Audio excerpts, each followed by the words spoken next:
Al Jazeera, meantime, is reporting that 5 of its journalists have been killed in an Israeli strike in Gaza. Anas al-Sharif was killed alongside 4 colleagues in what the news broadcaster is labelling a targeted attack. The 28-year-old was inside a tent for journalists outside a hospital.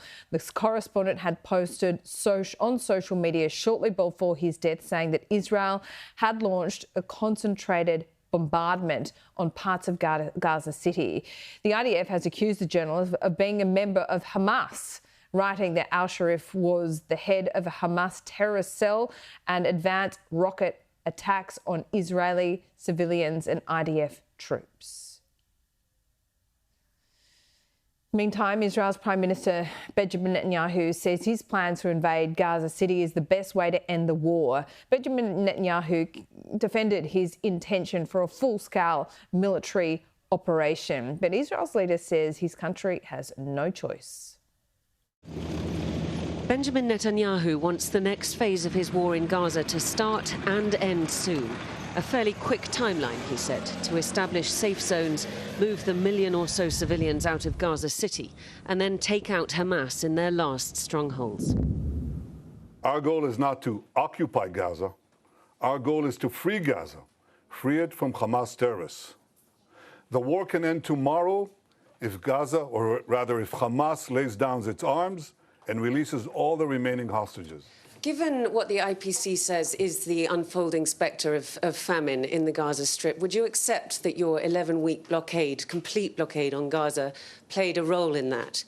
And also, given the killings that we have seen at the GHF aid sites, how will you guarantee that that kind of disaster will not happen when you have 1 million more people displaced? There was a problem of deprivation, no question about it.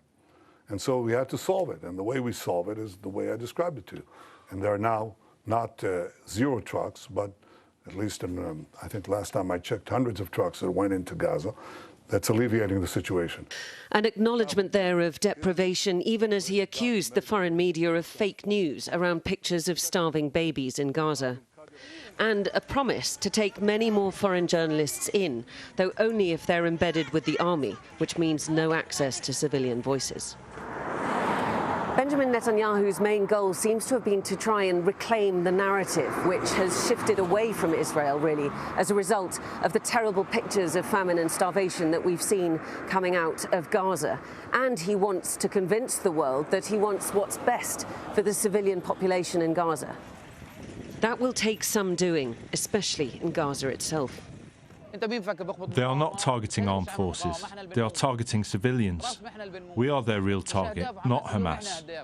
They are killing civilians to force Hamas to release the Israeli hostages. But what have we done wrong?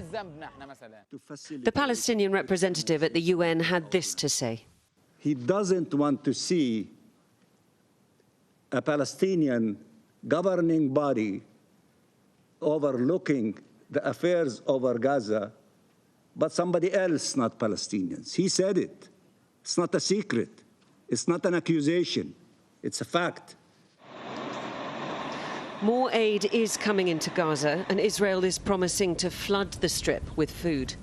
That will have to be seen to be believed, especially as another massive round of displacement looms. Diana Magnay, Sky News, Jerusalem.